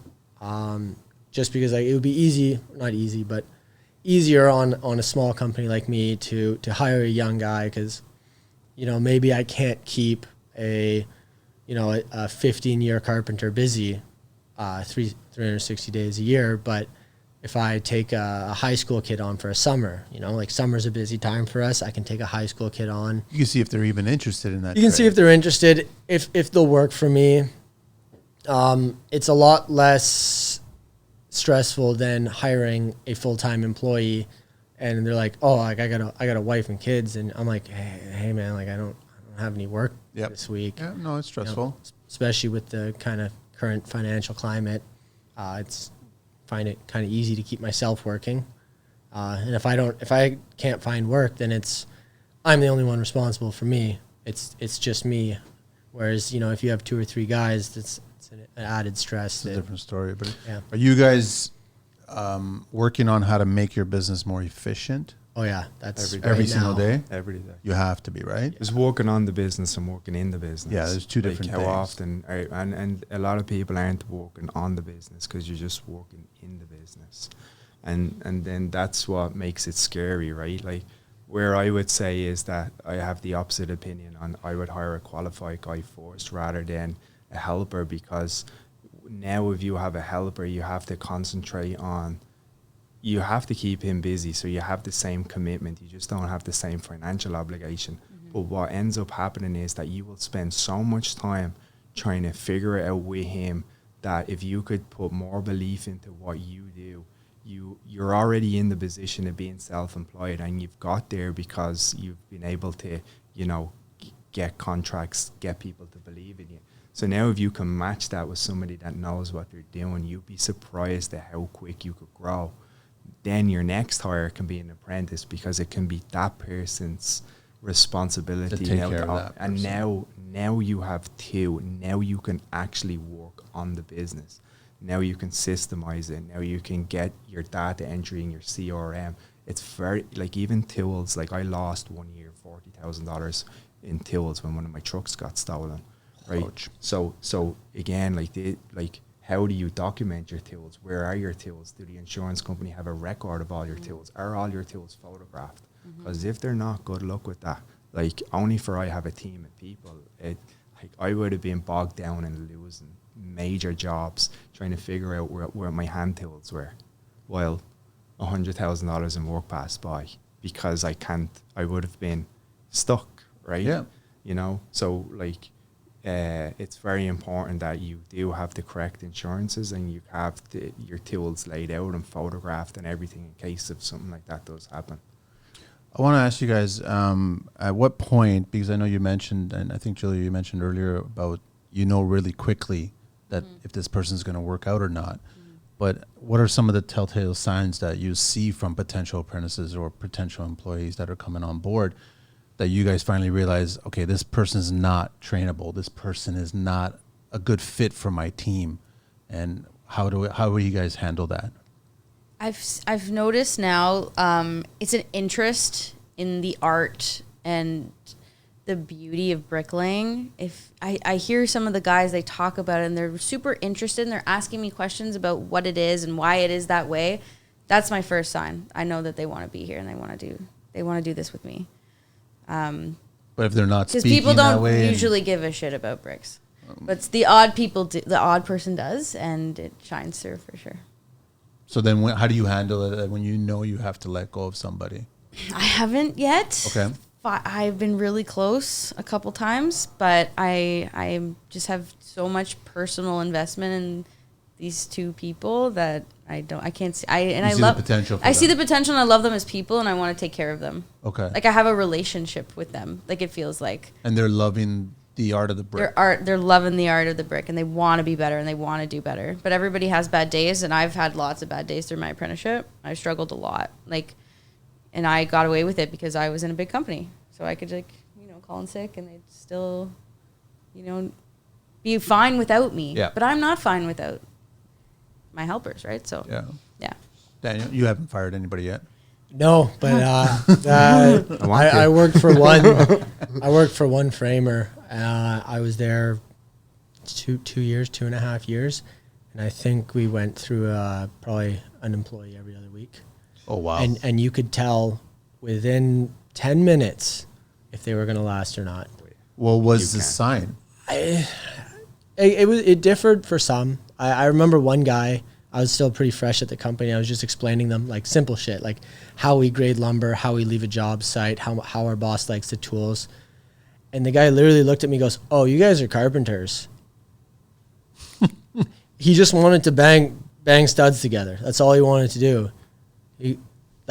So he goes, "Oh, you guys are carpenters. Like I'm not a carpenter." And then he literally just grabbed his tool belt and walked off the job site. What was he? I think he came from subdivisions, and I think all he wanted to do was just nail a gun in his hand and just nail studs together. Just a hammer. Yeah. There was a lot of interesting guys. colorful cast of characters in construction is what I Yeah. call it. You've obviously let people go. Yeah. Not obviously, but yeah, you have. I don't, and I don't like letting people go at all. Like you said, like you develop relationships with people. I'm a team leader, so ultimately the ownership stops with me. But what it is it's just trying to get better at knowing what's a waste of your time and knowing what to work on and how long to work on it for. Like that's the difficult part, and Pick your battles. Yeah, like developing yourself as a leader and as an owner, getting more invested in leadership, read a couple of books and, go on a journey like that. And, that will help you navigate through your business and recognize character traits in people that, you may not want in your team. And again, like having, your company laid out to say like, what are your morals? Like what is the company about? Are you having meetings to keep them engaged in what the company is, What's the best lesson that you guys have learned for business growth that you've taken into your own businesses? I mean, I haven't had a chance to implement it yet. But you worked on other businesses as an employee. Yeah. And you've seen what works for them business growth wise. I think if you make your employees feel like they're part of your family, like your business family, I think that goes a long way in making and you seem like you do a very good job, both of you guys. By the end of this, I want to be a plumber on his crew. I know, like I was just thinking that. I want to go. No, but I'm going to still be a mason. But I think that's so important as an employer is make your employees feel like they're a part of your family, because they will go that extra mile for you. They'll work that little bit harder. They'll care a little bit more if they feel like they're cared for by their boss. I think that's the biggest thing you can do for your employees. And I think they'll go like, it's not just a paycheck now. They care about it. For some places I worked for, it was just a simple transaction. I worked for you, you paid me, and that's all it was. So you have no issues walking away from a company like that, because you're just like, oh, I'll just go. There's a bunch of other nothing companies now. Yeah. And like you guys said, like employees are a lot more valuable than employers right now. Like it's definitely the employees market.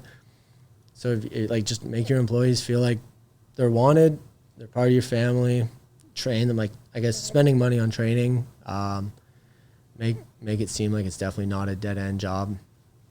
And Julia? Yeah, I totally agree with that. Like some of the times when these guys said like they just want to protect me, and I can feel that from them. They're like older brothers, right? They just want to keep everybody safe, and they want the job to go right because they want me to be happy. And the part for me to get that in their head was I had to show up and work my ass off in front of them, and not just like sit around and like out of the white pickup truck, like, okay, go do this, go do that. I was so a part of it, and I showed them like how nitty gritty this can be and how much work it is. But at the end, like, look at this beautiful thing that you just created with your hands, and that's going to be there for the next 150 years. And I hope that if you get to the point one day that it inspires you to be able to do the same thing. And I feel like they're getting to that point. The other thing, being new, I literally have 4 years. I started in 2018, so I'm not I don't have a ton of time in this trade. In business, it's only been a year and a half, so I'm very new. Constantly learning from the people that have been doing this longer than I've been alive has been my number one lesson since the beginning. Listen to these people, they know what they're talking about, and admitting when I'm wrong and I need to ask for help, because I like to think that I know everything, but I absolutely don't. So. I do.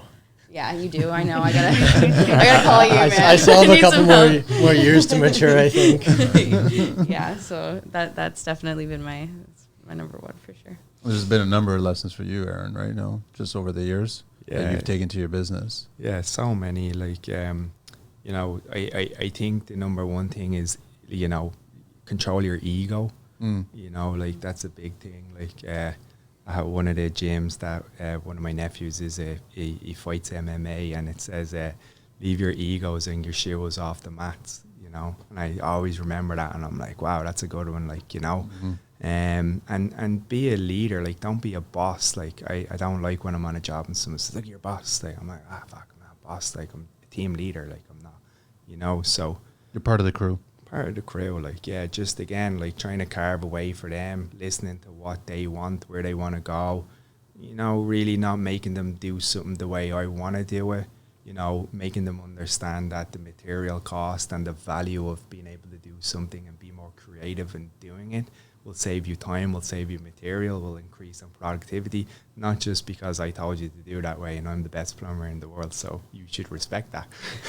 No, but you're also creating, all of you guys are creating an environment for them to present new ideas. Of course. To add value to your businesses as well, right? That's kind of the environment that you guys want to create for them, right? Oh, yeah, big time. Like, yeah, it's funny because when with the team leaders now, when I brought them and showed them like the profitabilities in the industry, seeing the operating cost and seeing like all the segments on a big job and the returns, and like seeing like when the administration would give back the package and they would have all circled, like this would be highlighted, every things that were contested, like from the invoice, and these guys were like, wow, like what's that? Like, and we're like, oh, these are all the days you were there. And he's like, yeah, but that day they were nice to me. I'm like, yeah, until you left, like, you know, and we sent the invoice, and it's like, so it gives them a good insight that a lot of businesses are not showing to people. And ultimately, like, I think that's why a lot of people leave, because they kind of make that judgment and say, oh, like, I'm sure I can figure this out. But the failure rate in construction is massive. Like, you know, it's quite. Has it gotten worse? I don't know. It's that like, isn't it in like 95% of businesses don't last like 5 years, and 98% don't last 10 years or something? Like, aren't the stats ridiculous? I feel like everyone and their grandmother right now is becoming a general contractor. Yeah, the market's saturated. Like, it's crazy. Yeah. If she can carry block, sure. That's fine. I'm good with that. Even one at a time is better than some of the people that we're going to wrap it up soon, but I do want to ask you guys, I guess, one last question about, I guess, a two-parter question. You as employers, what's the one question you want to ask the apprentice first when they get on the job site? And what's the one first question that the apprentice should ask you as the employer? I'm gonna ask them first time, because I ask them every day, because I interview guys every second day, and I say, what's your expectations of the trade? What does the trade mean to you? And tell me what a qualified plumber is to you. Where are you in 5 years? Where are you in 10 years? And then, like, that gives me a good idea to, like, you know, what it is for them. And then typically I sit them down and I tell them actually what it is, you know. And like, a good indication for, you were saying earlier on, to how to kind of know or not. One of the things that always happens in the plumbing industry is guys will ask, when do you buy my tools? I'll say, oh, wait, hold on, when do I buy your tools? Oh, yeah, I heard, like, you buy the tools, right? No, like, I buy the van and the things in it so you can do your job. But your tools, we're signing you up to be a trades guy. Like, you need your tools. Yeah. And they're like, oh, well, what? I got to invest in myself. And that's the first sign of it. Well, that goes back to Daniel's point about them caring about your business, you know, and being interested in it at that point, right? Yeah, like, if you're not willing to, you know, spend some of your own money to get a Sawzall and a skill saw, or like something to make your life a bit easier, I don't know how invested in your trade you're really going to be. So when you ask that question, or those questions, is that an interview sometimes over real quick by their responses? Oh, real quick. Like, I know some guys leave and they're like, oh, that guy's an asshole. Like, yeah. He know. Like, you know? Yeah, but those are very valid questions, right? Yeah, of course. Like I had a guy come in today, and basically he has no tools. He told me he can't afford tools. He has basically 1 year's experience, and he won't work for less than $30 an hour. Attaboy. Yeah, awesome. Knows what he wants. Yeah. Right? I'm like, wow, Okay, I got a guy that's for confidence $20 right an there. hour that's doing Yeah. side jobs and has his own tools. Like, Julia? Probably like my number one would be, does hard work inspire you? Do you go home at the end of the day after working your ass off and that makes you feel amazing? Because that's what you need to do this trade. You need to be able to just absolutely adore slaving over whatever it might be that day, taking down a 100-year-old wall, building up a massive block wall. Who knows what it is, but you're gonna feel it. And I want you to go home and feel happy about what you did. And the other thing, do you ever look up? Do you walk downtown and do you look up at these buildings that have been there for 200 years, and do you see the beauty that is transpiring above you beyond the glass that you're walking past in your phone, and you're seeing the subway signs? Like, just look up for 30 seconds, and what do you see, and like how does that make you feel, and what do you think about all, like, just to get their basic instinct about what this trade is and where it started, because I feel like we have to pay respect to our beginnings, right? Of course. I want somebody to just ask me, how can I help you?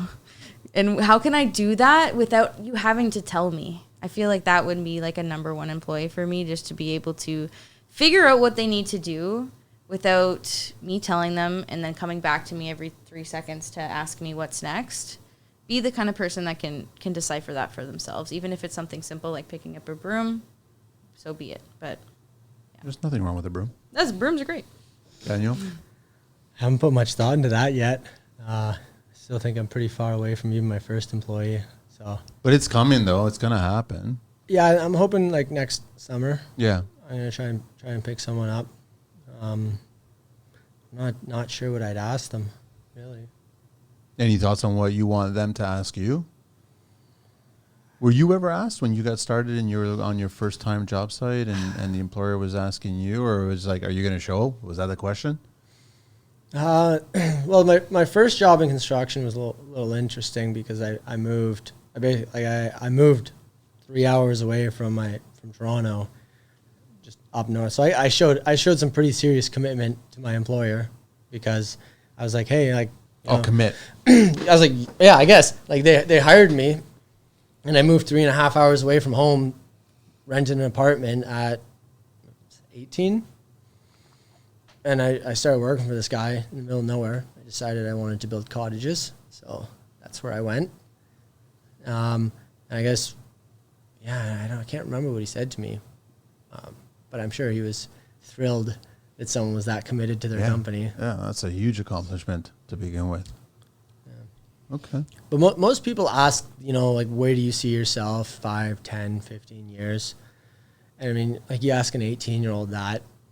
I know, but asking you guys in your 20s, your mid to late 20s, that's like an eternity to ask 5, 10 years from now. I know. That's your whole career at that point, but it's not. Yeah, it feels like it sometimes. Yeah. My knees are going to give out before I'm 30. We'll see. Hilty will come up with some apparatus. Yeah, I like the back. Connect things so you can start lifting a bunch of stuff up from that point. But I think any other thoughts, questions? We kind of covered a bunch of it already, so... Yeah, you guys have been amazing. It's so crazy to see like the different levels that you're all at, and to this must have been so beneficial for all of you, just to learn from each other and to hear what everybody had to say. And I mean, it's great, one, that you've participated in the program already and you're seeing the benefits of it. Yep. You'll continue using the program. Yeah, we have 2 more lined up for February of next year, I'm pretty sure. 2024. 2024. Fingers crossed. Yeah. You said it ends in March. Yeah. It's March? Just because that's 31st. It's 2 per fiscal. Yeah. So. Okay. So 20,000 in total. Or so no? 20,000 per fiscal is up to 20,000 per fiscal, depending on who you hire. Great. You gonna consider it, or? I have been. I've just been waiting for this guy to prove me wrong. But he's starting to prove me right. So good. I think it's moving forward. What's great also is that even if you don't have an apprentice lined up, we will hold the funding. So you could apply, sign the contract, and that way at least we're holding your spot in the program. So for anybody else listening, that is a huge opportunity I know it's not easy to find people nowadays. We also have a job board on the website that connects to all the colleges nationwide. And then again, we are connected to the colleges. So should you have any questions or want to reach out to any of the career centers at any colleges near you, please, reach out, trades@CareerLauncher.ca, and we'll see who we can connect you with. Yeah. So if you guys want to just give up your deets again, let everybody know who you are and business-wise. Aaron at Expert Plumbing and Drains, Expert Plumbing and Heating. It's been a pleasure to be here today. Thanks for having me. Oh, thank you for being back. And then also Expert Plumbing and Drains Canada on Instagram, On right? Instagram, yes. Yeah, sir. on IG. And then Julia? Julia with the Brick Chick Masonry. Soon to be the Brick Chicks. Soon to be the Brick Chicks Masonry. I'm the.brick.chick on Instagram. Thebrickchickmasonry.com is my website. You guys can also check out if you're interested in bricklaying or apprenticeships in bricklaying. Ontario Masonry Training Center has a great website, and they have got lots of programs to help people get started for next to nothing. So they're a good resource. Daniel? Daniel, Limoges Carpentry. Instagram's Limoges.carpentry. Yeah, Limoges.carpentry. And it's Toronto-based carpentry Toronto-based, company. yeah. And obviously you guys are, people can reach out Yeah, for for sure. work, for Absolutely. employment. Come get it. Have a conversation. For hydronics training, if anybody hydronics out training, there is interested in getting for on a the next pint. program next Sure. year, a couple of Guinnesses. And then Ashley? And Ashley from Career Launcher Apprenticeships. Sign up, get some money for growing your business at CareerLauncher.ca/apprenticeships. And also toolkits.collegesinstitutes.ca /apprenticeconnect. Yep. And then the email, I guess, if anybody's got any questions, they can reach you directly. Trades at CareerLauncher.ca. That's it. I think that's it. I thank you guys so much for being on the show. It's always nice to see you guys again. And then Daniel, you're awesome. more than welcome to come back and do another show. Should come back with Jim. Sorry? Said I should come back on with Jim. You know what? You ask him if he wants to come back. He was on the show recently, so I'd love to have him bring Darren along too. That would be fun. That would be a good show. Do you have like some to bleep people swearing out though? No, we just let it go. No, I want to thank you so much. Everyone's always more than welcome to come back, and I thank you so much, Ashley, for setting this up and getting it going. This is a valuable conversation, and everybody that's working in construction is having this conversation. Yep. I just don't think that they know where to go. Exactly. It's just navigation. That's Yeah. all it really It's is, right? finding out how to become an apprentice also, right? So, we just want to help bridge that gap. And I'm sure that there's a lot of kids, I call them kids because they're younger than me, that are interested in getting in construction and just don't know where to go as well. Exactly. So we're Yeah. both in the same boat, Yeah. right? Yeah. So it's good. Okay. That's it. Thank you very much, guys. Thank Awesome. you. Glad you guys Thank did it. you.